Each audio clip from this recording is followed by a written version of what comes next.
Who here wants 20 points extra credit?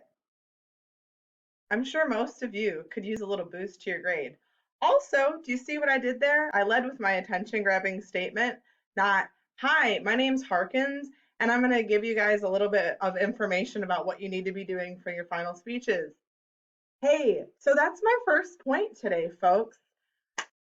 So many of you this semester have been leading with, hi, this is my name and this is my topic, despite having wonderful, amazing attention grabbing statements on your outlines. That's the whole point of an outline, is to use it to deliver your speech. So you got one formal speech left. It's your 10-minute persuasive speech. I encourage you all, I mandate you all to lead with your attention grabbing statement, not your name and what your topic is. We know who you are by now, and we know you're going to get to your topic, right?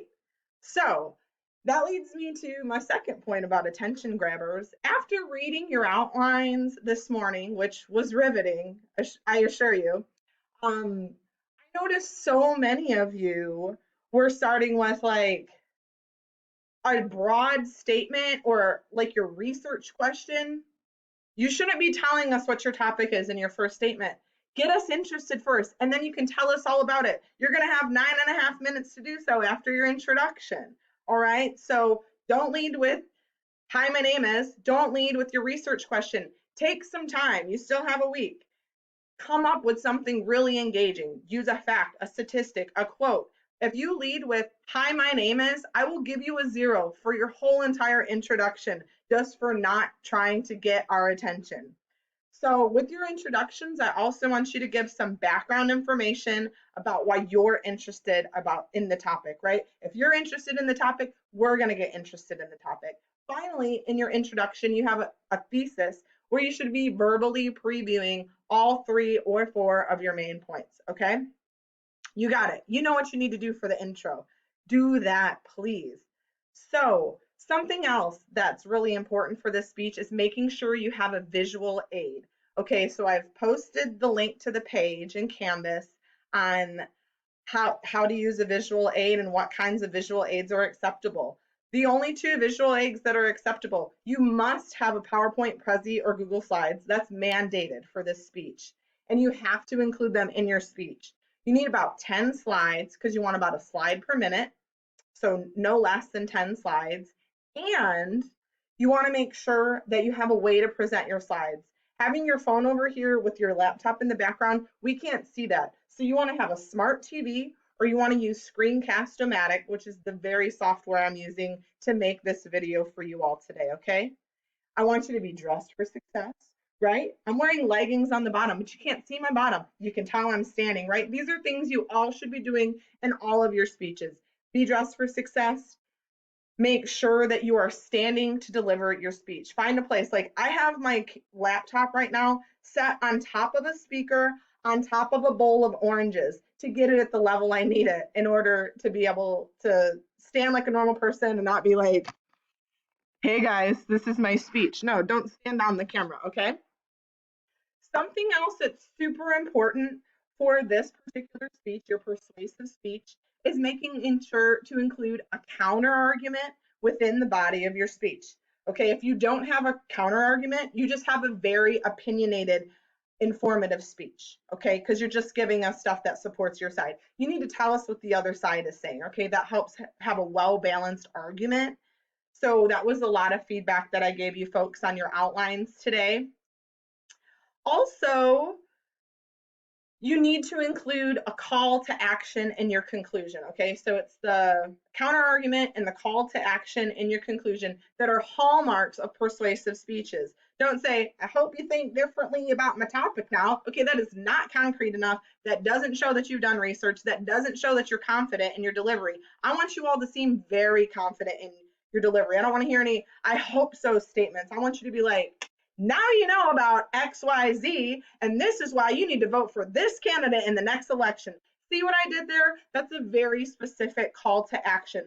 So if you have a question of policy if you're focusing on your speech as a question of policy, you need to make sure that you're giving us an option like, oh, if you want to support the Second Amendment, you need to write to this governor or senator, whatever it is. Okay, I'm just kind of coming up with that off the cuff here, folks. So forgive me for that, but you need to tell us what to do to support something or tell us to sign a petition, like give us some concrete action we can take.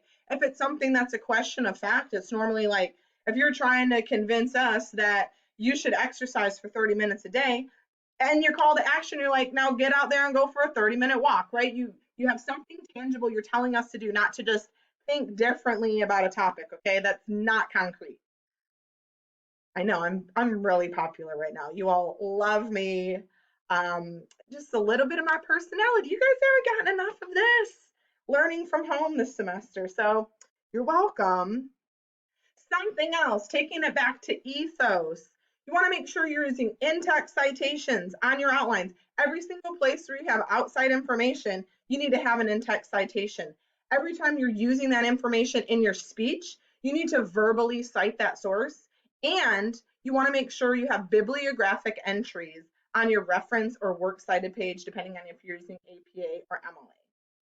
So every time you use that source, according to Mike Brown, according to CNN.com, according to, I want to hear according to come out of your mouth every time you're using information that didn't come from your own brain. You do this to avoid plagiarism. Okay, it's not just me like Harkins being a stickler for the rules. I mean, I am a stickler for the rules because I want you all to avoid plagiarizing verbal content or written content in your speeches. Even if you're not trying to plagiarize, it's still accidental plagiarism and it could still get you kicked out of school. I'm not saying I'm going to report you. I'm just giving you some options, especially when you go on to university. They're going to be much more stringent with these guidelines. So I'm trying to set you all up for success. You're welcome. So in-text citations, just for success. Something else you need to do, time yourself as you're practicing while you're presenting with your slides. All right. So you want to make sure you know where your slide points are. You don't want to be like looking back, reading off your slides, and you want to make sure that you're using all of that 9 minute and 30 second to 10 minute and 30 second window. You don't want your speech to be 3 minutes long. You're going to get a 0 for 10% of your grade if your speech is only 3 minutes long, because it should be at least 9 minutes and 30 seconds long. The only way you're going to get there is verbally practicing out loud. You got to do it. This is the time. It really matters now. Finally, I need you all to be reviewing the feedback that I'm leaving you on your outlines. I'm spending hours of my Friday mornings, guys, Friday morning. We're all ready to go into weekend brain, right? I spend hours on Friday mornings giving you all feedback on your rough drafts, and about 2 of you out of 18 are looking at that feedback and incorporating it into your final draft feedback. The idea here is to look at the feedback, say, okay, I didn't get 100% on this outline. No one got 100% on the outline, so everyone has room for improvement here.